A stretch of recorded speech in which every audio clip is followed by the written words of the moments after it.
Bem, conforme eu estava dizendo, o apóstolo Pedro então foi outra presença em Roma, outra presença importante, outra presença de peso, né? Que provavelmente já estava em Roma quando o apóstolo Paulo para lá se dirigiu.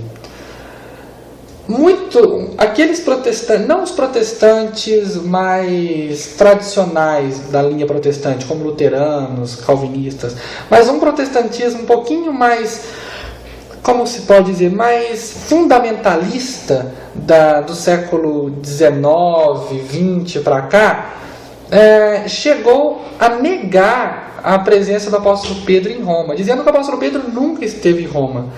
Bom, esta posição é de uma ignorância tremenda e de uma recusa à verdade inacreditável, porque o que há de documentos e elementos que comprovam categoricamente a presença do apóstolo Pedro em Roma não é brincadeira, não é pouca coisa, é muita coisa.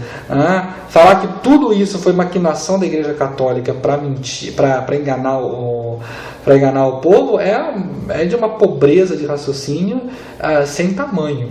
Em primeiro lugar, a presença do apóstolo Pedro em Roma é confirmada por Irineu de Leão.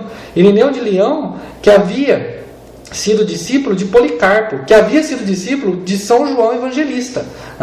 Então, o apóstolo João estava na linha, né, digamos assim, fundamental na fonte, né, na onde Irineu de Leão bebeu. Então nós temos o apóstolo João, nós temos Policarpo e nós temos Irineu de Leão. Então Irineu era uma pessoa com muita autoridade. E no seu livro Adversos Héreses, Irineu de Leão diz claramente que não se pode tratar da sucessão apostólica em todas as igrejas, em todas as dioceses, ele diria hoje, né?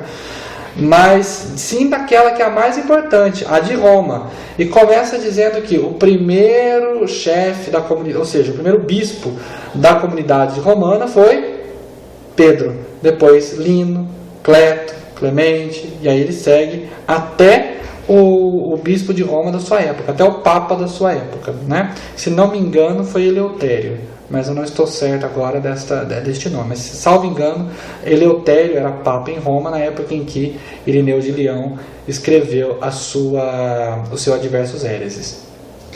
Outro testemunho ainda nesse período de cristianismo primitivo é de Gaio. Gaio diz assim: vejam, se vocês vierem a Roma, vou lhe mostrar onde estão os troféus dos apóstolos Pedro e Paulo. Troféus dos apóstolos Pedro e Paulo. O que seriam esses troféus? Será que eles haviam disputado algum torneio de futebol lá em Roma e ganhado um troféu, ambos? Claro que não. Estes troféus são os corpos dos apóstolos em Roma, que Gaio então diz saber onde eles se encontram ali. Outro historiador do segundo século, ou seja, pouco mais de 100 anos depois de Cristo, muito perto de todos aqueles acontecimentos que mudaram a história da raça humana, Pápias, né? O Pápias diz que o apóstolo Marcos escreveu o evangelho dele, né, o evangelho segundo Marcos, da pregação do apóstolo Pedro em Roma. Então, enquanto estava em Roma, Marcos, acompanhando o apóstolo Pedro falava às multidões e Marcos ia tomando nota, e era daquilo ali que nasceu, dessas notas que nasceu o evangelho segundo Marcos. Por isso que esse evangelho de Marcos tem a mesma estrutura das catequeses, ou melhor, da pregação do apóstolo Pedro em Jerusalém. Quando nós pegamos no começo do livro dos Atos e vemos a ordem em que Pedro narra os evangelhos, a vida de Cristo, de forma muito resumida, claro, mas ele segue uma ordem, e quando nós comparamos esta ordem dos acontecimentos narrada pelo apóstolo Pedro e comparamos com a ordem dos acontecimentos narrada por São Marcos em seu evangelho, nós vemos que é a mesma ordem, a mesma maneira de narrar a vida de Cristo. Isso quer dizer o quê? Que é muito provável que São Marcos tenha narrado o seu evangelho das pregações do apóstolo Pedro, né? Outros fatos, além desses documentos, são as pedras. As pedras falam também para o historiador, né? Que são as descobertas arqueológicas. Em primeiro lugar, já foram achadas, por exemplo, medalhas, né? Como eu tenho poucos recursos para gravar essas aulas, eu não tenho como colocar aqui imagens para vocês verem. Mas em qualquer site de busca vocês encontram isso com uma facilidade relativamente grande. Vocês podem moedas da antiguidade em que estão gravados, por exemplo, em uma mesma face da moeda, os rostos de Pedro e Paulo, né? Moedas encontradas em Roma. Outro fato são inscrições na parede, como por exemplo, em uma parede, em uma das catacumbas, está escrito assim, Petrus enim, algo como Pedro está aqui, né? Enfim, há uma série de coisas que comprovam a estadia de Pedro e Paulo em Roma, não só documentalmente, mas como arqueologicamente também. E o próprio apóstolo Pedro, quando escreve a sua epístola, as suas duas epístolas, em uma delas ele diz que está em Babilônia. Babilônia? O que seria Babilônia? Babilônia era como os cristãos chamavam a cidade de Roma, do Império Romano. Por que Babilônia? Porque era o lugar da confusão, né? Onde ninguém se entendia muito bem. Mas será que quando Pedro fala que está na Babilônia, será que ele não estava na Babilônia mesmo, lá na Ásia? Não, porque simplesmente a cidade da Babilônia, na época do apóstolo Pedro, não mais existia, apenas em ruínas. Então, ele certamente, quando fala que está na Babilônia, ele lê-se ali, Roma, né? Então, de que Pedro esteve em Roma e de que lá ficou por muito tempo, não resta a menor dúvida. Inclusive, um historiador protestante de grande renome no século XIX chegou a afirmar que nenhum historiador sério nega a estadia de Pedro em Roma, dadas os elementos tão fortes que nós temos que comprovam essa estadia em Roma. Agora, quando Pedro foi para Roma, aí já é uma outra conversa. Provavelmente depois de Antioquia, né? Depois daquele incidente onde o apóstolo Paulo deu uma bronca nele, etc. Talvez ele tenha passado por Corinto, né? E dali ido para Roma. Até porque o bispo Diniz, que foi o bispo no 2º século depois de Cristo, isso quer dizer, por volta do ano 130, 140 depois de Cristo, mais ou menos, o bispo de Corinto, Diniz, diz que ele é sucessor de Pedro na sua igreja, na sua diocese, ele diria hoje, né? De Corinto. Ou seja, falando que Corinto pode ter sido também o lugar da cátedra de Pedro. Sabemos que Pedro foi primeiro bispo de Antioquia.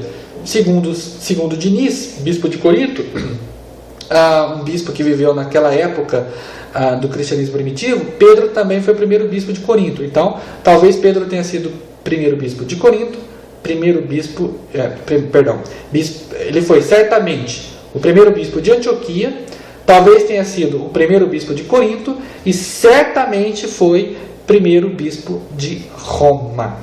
Então, Paulo e Pedro estiveram de fato ao mesmo tempo em Roma. Com certeza a pregação de Paulo estava mais voltada para os cristãos pagãos, né? Aliás, cristãos pagãos, que contradição, como um sujeito é cristão e pagão ao mesmo tempo, né? Para os cristãos oriundos do paganismo, e enquanto Pedro se dirigia muito mais à comunidade judaica, né? Pois bem, e seria uma tolice levantar a questão, e por que o apóstolo Paulo não fala que encontrou Pedro em Roma? Porque isso não fazia parte do objetivo real e concreto do apóstolo Paulo. Ele estava ali para falar de Cristo, não de quem estava em Roma, quem não estava em Roma.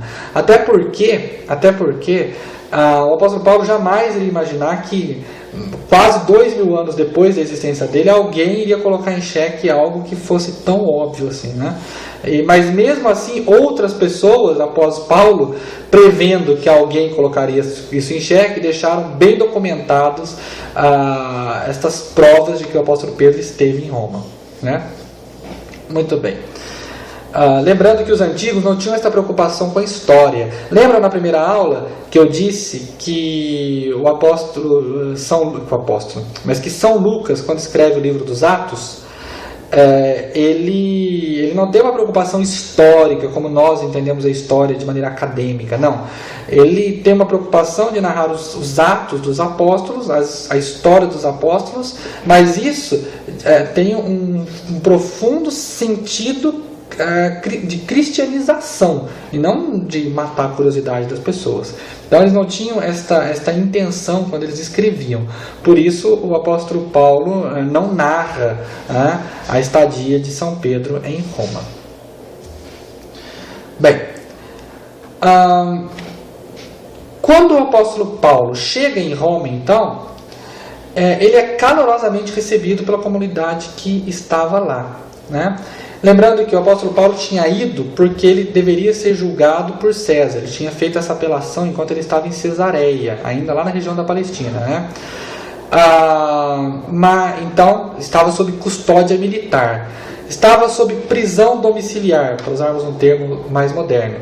Morava em um lugar, mas era constantemente vigiado por guardas, né? Ele não tinha sua plena liberdade de ação.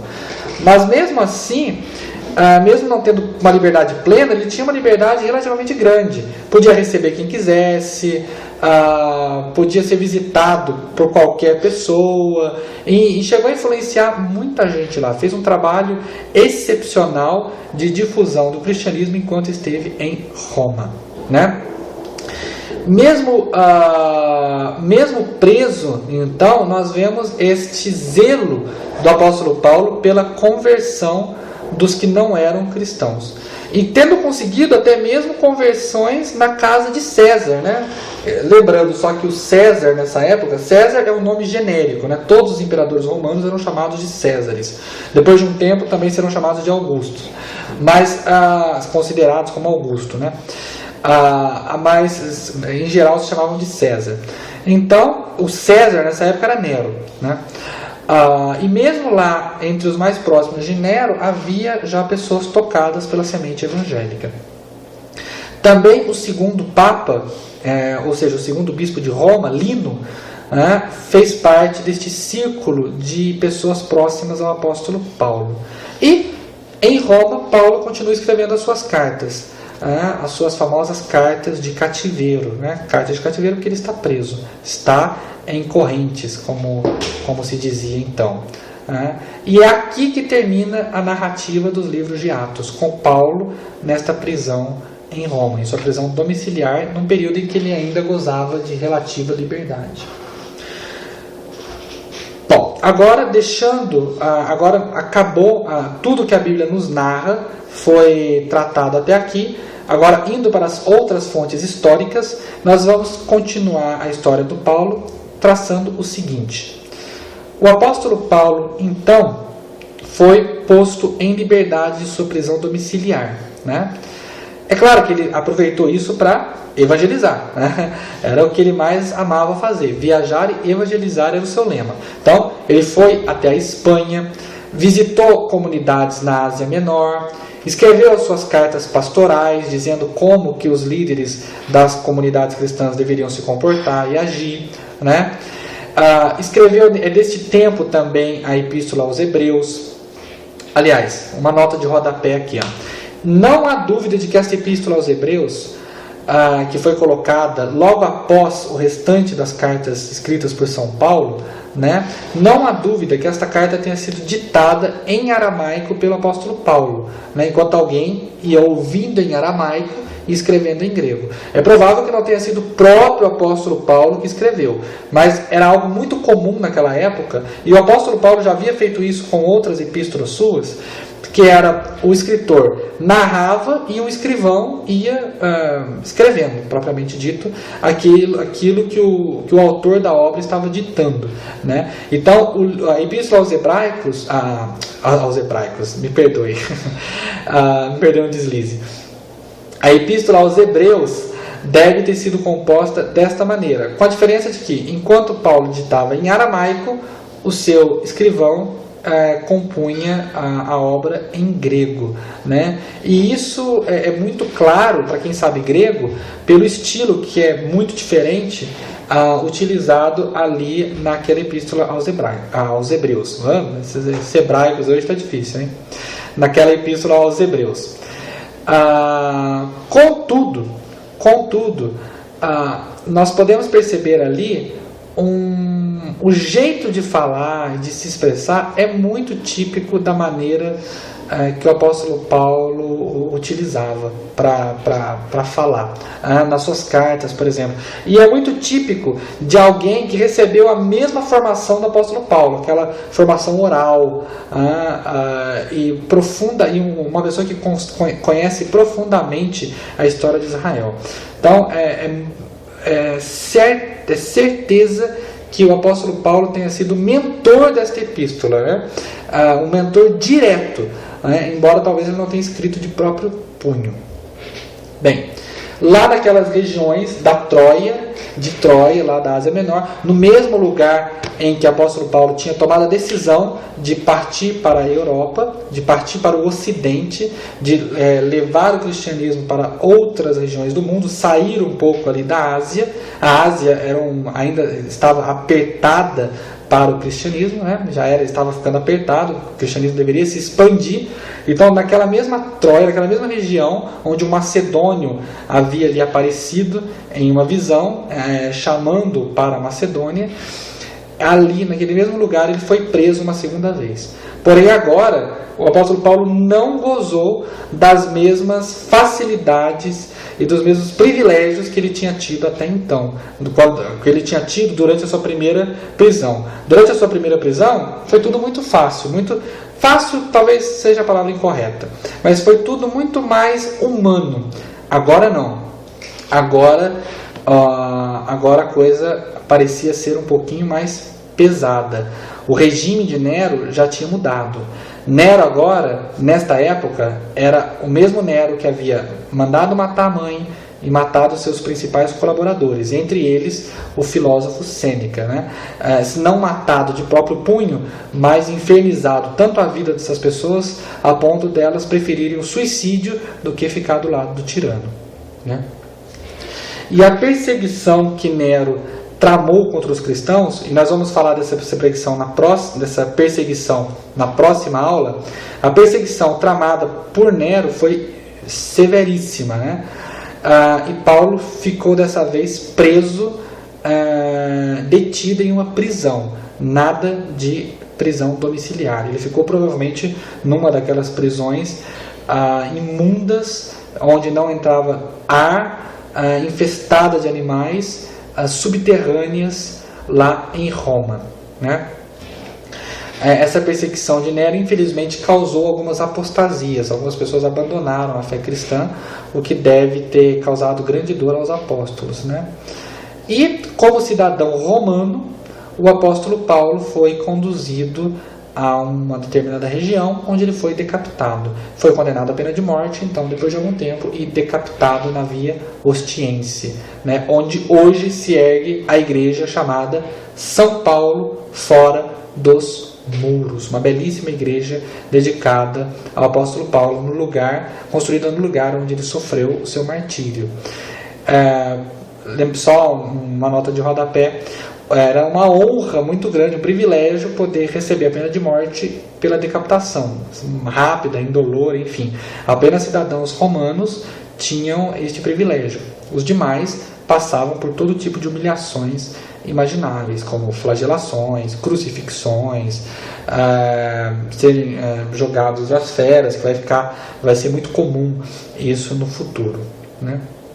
E na mesma época em que Paulo sofre o martírio em Roma, São Pedro também dá o seu testemunho de fé. Aquele Pedro que havia negado Cristo 3 vezes, mas que havia sido chamado para apacentar as ovelhas do Senhor. Pedro, primeiro Papa, aquele que recebeu do próprio Cristo a missão de cuidar das ovelhas, que recebeu o poder das chaves, de ligar na terra e no céu. Aquele mesmo Pedro sobre o qual Cristo quis estabelecer o fundamento da sua igreja, né? Também deu o seu testemunho de sangue. provavelmente na mesma época em que o apóstolo Paulo, talvez até com em questões de dias de diferença, né? Pedro, como não era cidadão romano, foi crucificado. Por questão de humildade, foi crucificado de cabeça para baixo, né? Por humildade, porque ele não se achava digno de morrer da mesma maneira que Cristo havia morrido. Onde Pedro foi executado, ergue-se hoje a Basílica Vaticana, né? E como é que a gente tem certeza que ergue-se a Basílica Vaticana lá, né? E, de novo, vários dados históricos, vários dados arqueológicos, mas eu quero passar aqui só algo simples, uma das coisas que comprovam o fato do apóstolo Pedro ter morrido ali e sido enterrado ali, é que quando Constantino foi construir a Basílica, perguntou para os cristãos, né, olha, veja, eu quero dar para vocês uma igreja, uma basílica de presente. Onde vocês querem que seja construída? Os cristãos podiam escolher qualquer lugar, né, inclusive as áreas mais nobres de Roma, mas não, escolheram o Vaticano, a colina vaticana, né? O Vaticano era uma colina, era o nome que se dava a uma colina, que na verdade nem fica dentro de Roma, fica fora de Roma, propriamente dito. Depois que a cidade foi crescendo, acabou abarcando tudo, mas a princípio ficava um pouco afastado. E era um lugar em que, assim, totalmente desprezado, né? Ninguém queria ir para lá. Era um lugar meio até difícil acesso, um pouco pantanoso. E para se construir uma basílica, então, praticamente uma empreitada praticamente impossível, porque o terreno não permitia construções de grande magnitude. E Constantino e os cristãos insistiram que queria, então, que a igreja fosse levantada ali, porque foi ali que o apóstolo Pedro morreu. E Constantino, vencendo todas as dificuldades técnicas da época, acabou fazendo as remoções de terra que forem necessárias, gastando muito mais tempo para construir aquela basílica do que se fosse construir uma basílica comum. E acabou construindo ali onde hoje se ergue aquela Basílica de São Pedro que nós conhecemos. Só que essa Basílica de São Pedro que está lá não é a que Constantino construiu. Ela está no mesmo lugar onde Constantino construiu a primeira basílica, mas não é a basílica em si, né? A Basílica de Constantino se encontra em ruínas naquele mesmo lugar, mas não é aquela que nós conhecemos hoje, belíssima também, foi obra do século XVI, 16, 17, mas não é a mesma, ok? Não é a mesma. E como, então, antes da construção de Constantino, o Vaticano já era venerado pelos cristãos, então ali ficou estabelecido para ser o lugar de peregrinação e de construção da primeira basílica dedicada ao príncipe dos apóstolos, né? E assim termina a nossa história sobre aqui o foco nessa segunda aula, dessa segunda parte desta aula, né, e esta aula toda foi a vida do apóstolo Paulo, o único chamado de apóstolo dos que não viram Cristo em carne. Espero que vocês tenham gostado desta aula, e na próxima aula nós vamos tratar sobre o Império Romano. O que era o Império Romano naquela época? Em que acreditavam os romanos? Como estava organizada a sociedade? O que era o direito? Quem governava Roma nesses primeiros desenvolvimentos dos cristãos? Será que os romanos sabiam diferenciar judeus e cristãos? E o que era família na concepção romana? Havia elementos de decadência presentes naquela Roma do primeiro século? Tudo isso será analisado na nossa terceira aula, tratando sobre o Império Romano em si. Certo? Forte abraço, fiquem com Deus, rezem por nós e até a nossa próxima aula. Forte abraço, tchau, tchau.